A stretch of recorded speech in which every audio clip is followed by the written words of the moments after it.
കടുത്ത ചൂടാണല്ലോ പ്രചരണം. തുടക്കത്തിലൊരു ദിവസം 2 ദിവസമൊക്കെ ഈ പ്രകൃതിയുടെ ചൂട് നമുക്ക് അനുഭവിച്ചു. പക്ഷെ ഒരു 1.5 ദിവസം കഴിഞ്ഞപ്പോൾ തന്നെ ഈ ഇലക്ഷൻ ചൂട് അതിൻ്റെ മുകളിൽ ഉള്ളത്. എന്തെങ്കിലും പ്രത്യേക ഡയറ്റ് പ്ലാൻ വല്ലതും ഉണ്ടോ? കാര്യം 2 മാസം 2.5 മാസം ഇങ്ങനെ കണ്ടിന്യൂസ് ചൂട് കൊള്ളുക, വെയിൽ കൊള്ളുക എന്നുള്ളതാണ്.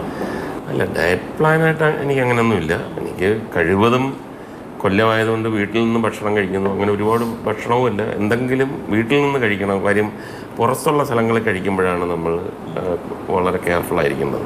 പിന്നെ വെള്ളം കുടിക്കണം. അങ്ങനെ ഒരു വറിയില്ല അതിനകത്ത്. എന്താ വീട്ടിൽ ഫുഡ് ഈ ഇലക്ഷൻ സമയത്താണെങ്കിൽ തന്നെ പ്രത്യേകിച്ച് എന്തെങ്കിലും ഉണ്ടോ?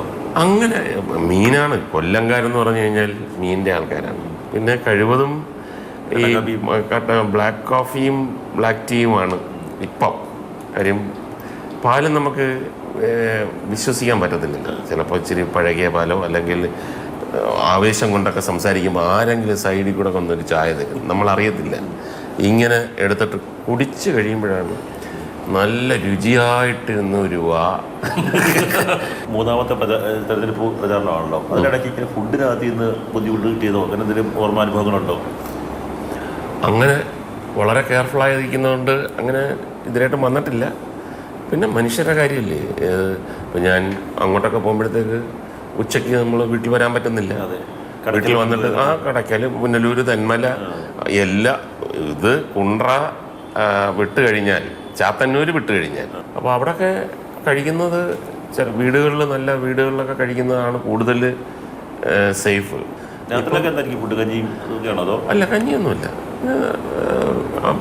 രാത്രിയിൽ ഞാൻ സ്വല്പം ചോറും കറിയൊക്കെ തന്നെയാണ് കഴിക്കുന്നത്. സുബാലൻ്റെ അടുത്ത് MLA സുബാൽ ഫസ്റ്റ് പുനലൂരിൽ കഴിഞ്ഞിട്ട് ഇനിയുള്ള ദിവസങ്ങൾ മുകേഷ് പറയുന്നതെല്ലാം ഇവിടുത്തെ ജനങ്ങളുടെ ഹൃദയത്തിലേക്ക് കയറുന്ന ദിവസങ്ങളാണ് വരുന്നതെന്ന് അദ്ദേഹം എന്നെ ഒന്ന് അപ്രിഷ്യേറ്റ് ചെയ്യുകയും എന്നാൽ അദ്ദേഹം മനസ്സിലാക്കിയത് പറയുന്നതെന്ന് പറഞ്ഞാൽ നമുക്ക് ഭയങ്കര ആത്മവിശ്വാസമാണ്. അതൊക്കെ നമ്മൾ ഈ ആൾക്കാർ പറയുന്നത് ശ്രദ്ധിക്കുക. അത് ശ്രദ്ധിച്ചില്ലെങ്കിൽ പോയില്ലേ. ബൃന്ദാക്കാരായിട്ട് ഇവിടെ വന്നില്ലേ, ആ പ്രസംഗം മുഴുക്ക ആളുകളുടെ മനസ്സിലേക്ക് കയറി എന്ന് പറഞ്ഞു കഴിഞ്ഞാൽ നർമ്മമുണ്ടായിരുന്നു അതിനകത്ത്. പത്മജയും പോയി. BJP സ്ഥാനാർത്ഥി ഇത്ര വന്നിട്ടില്ല. ഇത്രയും അധികം BJP ആൾക്കാരും നേതാക്കന്മാരായ ഒരു ഇലക്ഷൻ ഉണ്ടായിട്ടില്ല. ഈ 2 ദിവസം കൂടുമ്പം അറിഞ്ഞില്ലേ മറ്റേ ആളാണ്. 2 ദിവസം കഴിയുമ്പോൾ അയാളുടെ പേരേ ഇല്ല. എന്തായാലും തിരക്കിടക്കല്ലേ. Okay, thank you very much. ഉഷ്ണ ഉഷ്ണേനെ ശാന്തി. അതെ.